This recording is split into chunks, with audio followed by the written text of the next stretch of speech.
Connections with Norma G. Mondays at 5 p.m. WNN.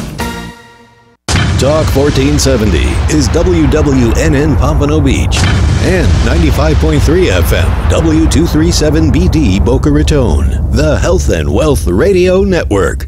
Taking over-the-counter or prescription drugs unnecessarily is a drag, whereas feeling great like you used to is the way it ought to be. Learn how to feel, function, and perform to your full health potential. Tune in to the Dr. Bob Martin Show, Sunday morning at 10 on Talk 1470 WNN. Jennifer at Tip Services Incorporated reminds drivers, according to the U.S. Department of Transportation, texting while driving is a leading cause of traffic accidents and fatalities. Do your part. Put the phone down when driving. The LOLs can wait, and the life you save may just be your own. Courtesy of our good friends at Tip Services Incorporated, 101 Northwest 15th Place, Pompano Beach. Locally owned and operated. For all your tax and accounting needs, call the best of the best. My friends at 954-586-4351. 954-586-4351.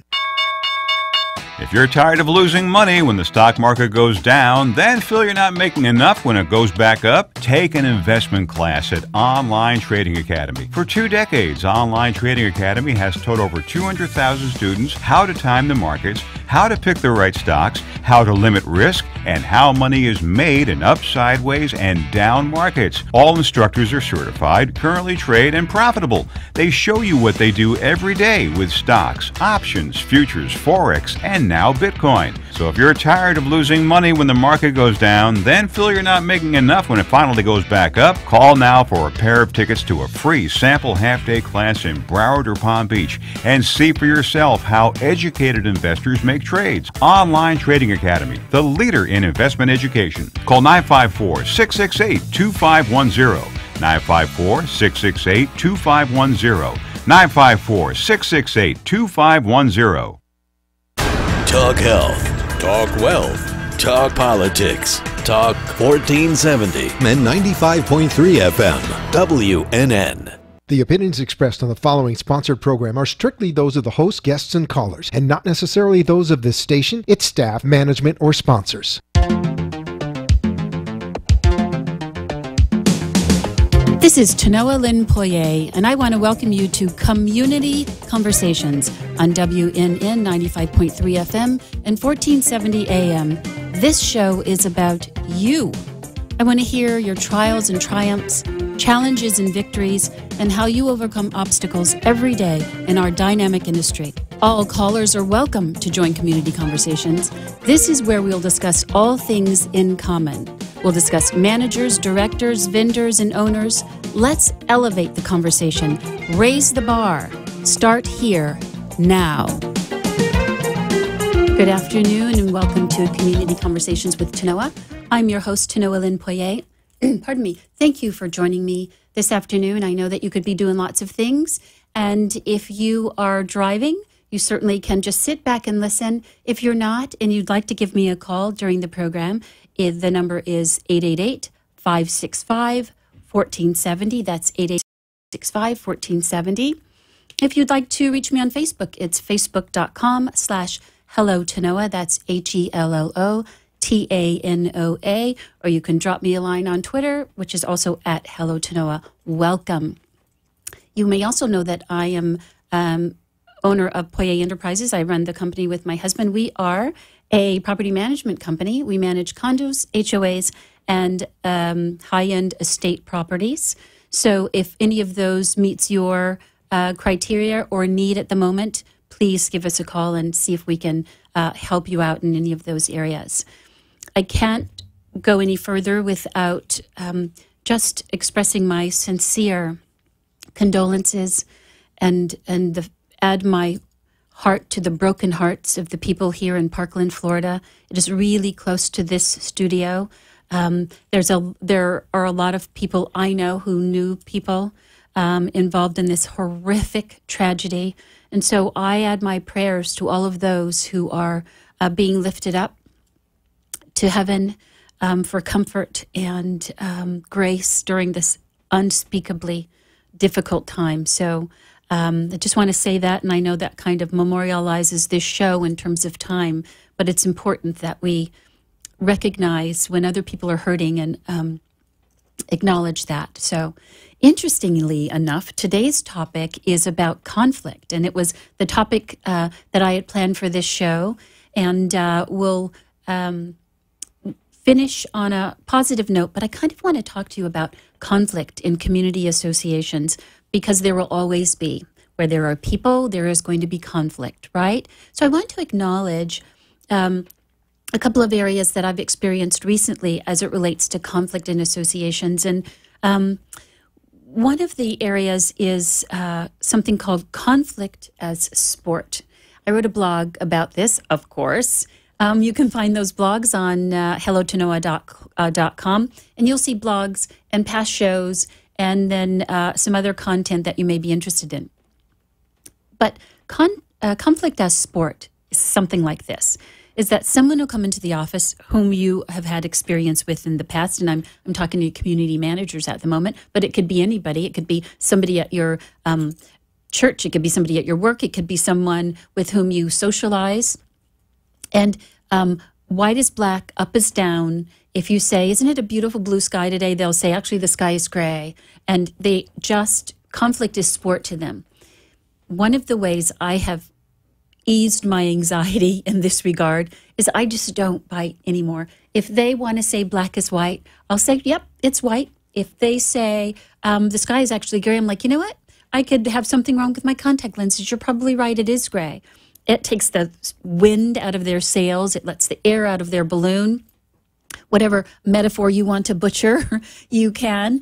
But don't get involved in it, because it will continue to go and you're actually feeding that beast. So I would say, if you have somebody in your personal relationships or in your communities that just wants to come in and say, the lawn wasn't cut with a 45-degree angle sharp blade and it should have been done that way, and you say, actually, it was properly mowed this past Wednesday. No, it wasn't. Then just say, okay, well, you're probably right. I'm sure you know more about it than I do, and I'll look into it and report back to you. Don't bite. Don't feed the beast, right? Because if you do, one, you'll be in your office much longer than you want to be with somebody who's going to just continue to disagree with you, and that is a waste of time.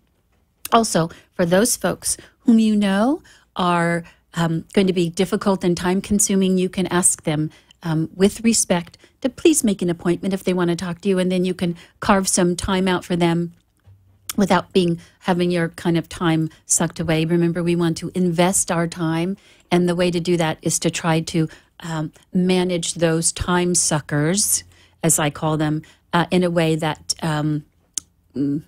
your time is not wasted with other important things you have to do. So that's conflict as sport.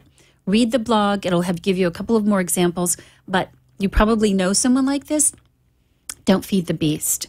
The other area of conflict is between board members. And I have a couple of examples where sometimes there are just personality conflicts that add to the difficulty of decision-making.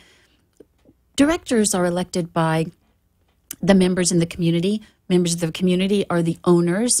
By virtue of the fact that you're an owner, you're an automatic member in the community association. So they're elected. Sometimes they're elected because they have a specific agenda. It's personal.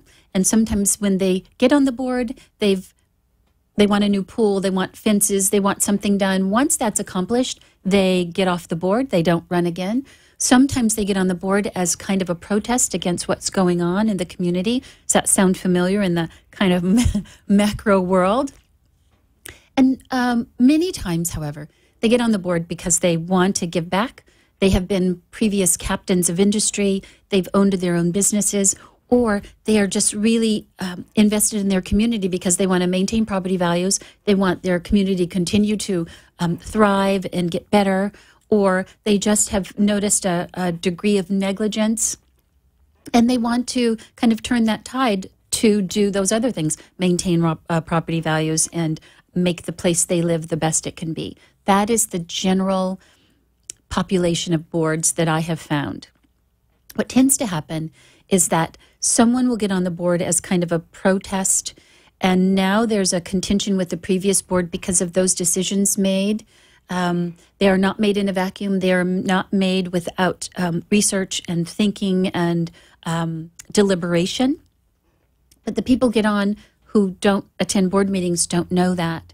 And so what happens is there's an automatic conflict. This can sometimes rise to the level of really personal attacks, to really fractured personal relationships within the board. And more often than we'd like to, it results in some physical altercation.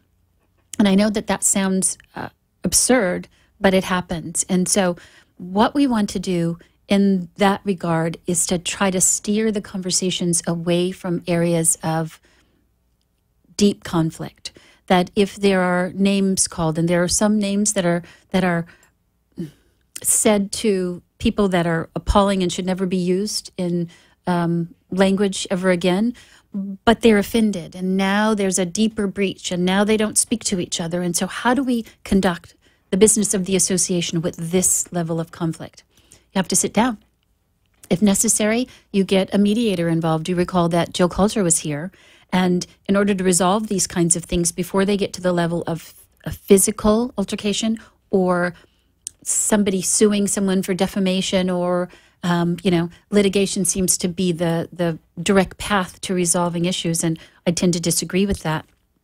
However, bring somebody in who is a disinterested or objective third party to get these people together so that we can continue to operate the community. Sometimes it is the manager. Sometimes I'm able to help work through these issues. Everybody sit down. What's the problem? Let's all put the cards on the table and figure out what the problem is here. And sometimes it's issue-based, where some board members disagree with others, and there's a direct split on kind of on a line that's really perceptible, and they can't get back together. I'm saying that there is no conflict between board members or anyone else that reasonable people can't overcome. In light of the week we've had in Florida, I just want you to consider that if you are harboring any of these feelings between board members that seem difficult to overcome, that there is no conflict that reasonable people can't overcome. So please resolve these conflicts. Live your best life.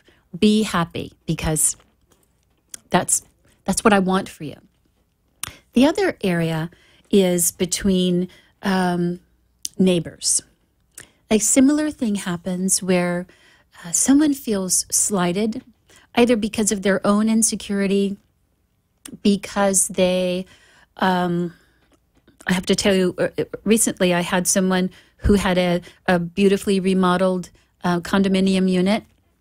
Another owner is really kind of having a tough financial time, and there's a resentment about the person who has a little more liquidity, income, wealth, and is able to accomplish something they cannot. So there springs up this resentment in the other owner, and it really begins to be a problem. And so the owner who has just going about their business and is very happy and trying to enjoy their life is being harassed by another owner with rude behavior, with notes on the car, with innuendo with other owners. It really runs the gamut. There was a incident recently where, through no fault of their own, a couple of unit owners were actually accosted by one unit owner, and it had nothing to do with them. They just happened to be the next people in the sort of anger path, and they were accosted by their neighbor. Now, that kind of thing is not acceptable, obviously. What the associations and the managers have to do is take all of these kinds of issues seriously, to the extent that they're written down, that, in my opinion, and I'm not giving legal advice, but you have the owner put in their own words what they are experiencing, because everybody has the right to quiet enjoyment of their properties. Yes? Yes. So what you have to do is get it in their own words. Make sure you get your corporate counsel, your association counsel involved. let them know what is happening, and then let them guide you what to do next. And it could be mediation. It could be sort of an objective third party getting involved, or it may be filing charges and making sure you pursue that through the DA's office, and making sure that the association pursues some legal action against the owner who physically assaults another owner. Whether they feel it's warranted or whether it comes out of the blue, it can't happen. It's unacceptable. And if needed, I believe there is a path to kind of inviting those people out of the community because they are obviously breaking the rules in the most extreme way. The other way that conflict can be found in community associations is between either a board member, an owner, with the manager. And I would say, if you feel, and you are a community manager and you are within the sound of my voice, you do not have to accept abuse. That is not why you're there. If it is possible that you can get transferred, you make that request. If it is possible to resolve this with, again, a third party and find out exactly what's happening, if you feel that maybe there was something that you have done that was the kinds of the seed that germinated into this relationship, admit you're wrong and apologize and take it from there. But if there's somebody in your office who's being verbally abusive, invite them out. If they will not leave, call the police. You do not have to accept abuse from any owner or board member as a condition of your employment. So you don't need my permission, of course, but I'm telling you that getting yourself out of danger or out of the line of abuse before it escalates into something else. Some people are not in control of their impulses, and you will recognize an escalating issue or an ongoing issue that really is not getting resolved. Please reach out. Don't suffer in silence. Your association management company or your supervisor or your regional director wants to know this information. And so it doesn't mean you're a bad manager. It doesn't mean you've done something wrong. It just means there's an issue that needs to be addressed. And so conflict is something that you're always going to deal with, but I've laid out a few areas in kind of the community association management where these conflicts are happening all the time. They've been happening to me for the last 10 years, in and around me. And so when we come back, let's talk about maybe some ways that we can overcome conflict, resolve them, and help everybody, including managers, enjoy the experience. I will see you back here in about 2. See you on the other side.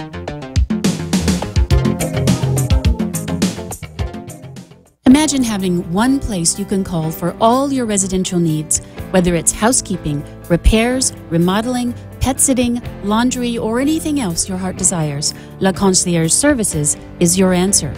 Our qualified staff is carefully chosen, experienced, licensed, and insured. They are prompt, professional, and courteous. La Concierge Services is honored to serve in South Florida's most exclusive communities. With La Concierge Services, you have a full-service, personal concierge. We would love the opportunity to earn your business. Call 561-819-2059 for more information. La Concierge Services, your personal concierge. Hello, listeners. It's Tanoa Lynn from Community Conversations. Did you know I authored a book called 365 Tips for Community Association Managers, Property Managers, and Property Owners? Yep, I did. The book is filled with little, bite-sized morsels that may help anyone working and living in any community. From working with difficult people to building consensus for big projects. There is something in it for everyone. 365 Tips is available at Amazon and Barnes & Noble. You can also go online to hellotanoa.com.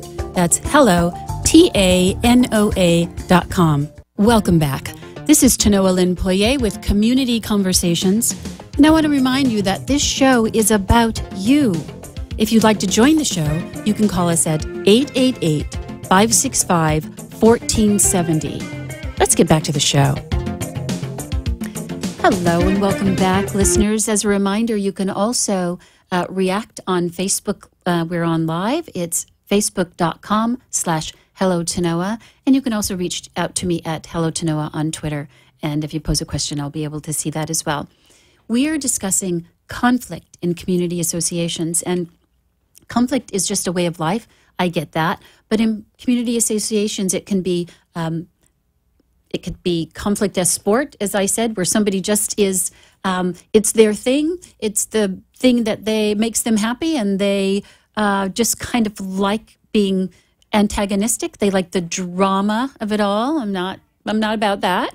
It could be board member to board member. And we talked about ways that manifests itself. And then it can be between owners. And a lot of times it's as much as somebody making too much noise, or somebody wearing high heels or clogs on a tile floor above another unit in a mid or high rise. So those kinds of things can be addressed by just having a conversation. I want to always have the second part of the show, or the second half, to be encouraging and positive. And one of the ways that I think we can mitigate the conflict between owners and board members, frankly, is that if you don't know your neighbor, it's easy to complain about them, not like them, feel like they're an other. And one of the ways that we can bridge that gap is with social activities. You just can't imagine how few conflicts there are when you actually know your neighbor's name, you know the name of their dog and their spouse and their children, and you'll find lots of commonalities with them. You'll often find that you're from the same area geographically, that you like the same food, that you knew somebody who went to the same college as you. But that has to happen with social interaction. If you just go from the garage to your home and back into your car and out again and never have social interaction with your neighbors, it's really easy to see them as other and not like them and complain about them. So I would strongly recommend that associations and managers, you can help them with this, create opportunities for people to get to know each other. So you can pick any federal holiday, for example, have a President's Day party. That's coming up on Monday. Maybe a little short notice for you, but you get the gist. You could have an Arbor Day where you sort of plant a tree. You could, Valentine's Day, 4th of July, Veterans Day is an incredible day to have a social interaction, because it is a time where you can honor your veterans. They will appreciate that. They are certainly underappreciated, and that would be an amazing way. You could just get a list of all of the veterans in your community, print on a brochure all of those folks, and then invite them to come and honor them. And you will find out how many people who have sacrificed for this country by serving, and how much they'll appreciate you, and that will bridge that gap. I think you should try it, and not just save it for kind of the winter holidays, the Christmas, Hanukkah, Kwanzaa celebrations, or the Thanksgiving areas. Or there's an opportunity to know your neighbor and therefore not be strangers, and therefore reduce the conflict. The other way is for managers. Send gentle rule reminders, not in a way that is going to incite conflict, but in a way that just, hey, I noticed that there's kind of a trend of something happening. People are putting their trash out a little later, or they sound like small things, but it really does impact people's lives. Or there seems to be people driving faster in a lane that the kids go to school if you live in an HOA, or where people tend to cross because it's convenient, and the speeding is perhaps a little unreasonable and you could cause an accident. Those gentle rule reminders may help resolve conflict in this way. If you get in front of it and you notice a trend, like the speeding or people putting their trash out late and thereby encouraging critters, you can get in front of it before there's a conflict. So I just want you to, as you're doing your inspections, or your maintenance guys let you know that something is happening, or you're hearing a couple of complaints about speed, get in front of it. Just give a gentle reminder and say, hey, your neighbors are crossing the street. We know you care about them. do me a favor and just be more careful, be more aware when you're crossing XY Street or XY area in the community. And I think it'll go a long way to reducing a future conflict. Try it. I think you'll find that it works. The other area is just to maintain open communication. I have a fairly open door policy, except for the guy with the conflict as sport. He gets an appointment. But generally, the office is open. There should be very little that is sort of secreted away, right? That you're an open book, and if somebody wants to see something or talk about something or complain or get clarification, that you have an open door so that owner or board member to manage your conflict is resolved, that they feel like they're not barred from the office because you're too busy or you just don't like being challenged by whatever their issue is. I have a guy who's like my eagle eye, and he lets me know what's going on in the community, that he sees something. I love that because I'm not always there. And so another pair of eyes or several sets of eyes shouldn't be a threat to you. It should be a benefit to you. So maybe consider keeping the lines of communication open so that the conflicts with board members are reduced. They are not going to be eliminated because people are people, but you can begin to give the feeling that you care, that you want their input, and that you really are there to serve them. And really, isn't that why we're there? And the last one I want to say is, with all of the conflict that's going on in communities, and it's natural, is that you have to find a way to leave it at the office. Don't take it home with your family. Don't marinate in it, stew over it, live with it. You'll be back on Monday, and you can pick that up where you left off. Do not take the conflict home with you. Enjoy your families. It's the end of the day on Friday. The weekend's coming up. Whatever happened today, shake it off and pick it up on Monday. Don't think about it if it's not an emergency, and please just be happy. Enjoy the weekend. Hug your family members and your loved ones a little closer. Tell people how you feel about them and live. And I think that's the lesson of this tragic week, is that you live. It's been my pleasure, as usual, to host Tanoa, Community Conversations with Tanoa. We're going to have an exciting show next week. We're going to talk interior design and some help with maybe some welcome packets that we hadn't thought of before. Thanks for joining me. Be a blessing to somebody today. I'll see you next time. Bye.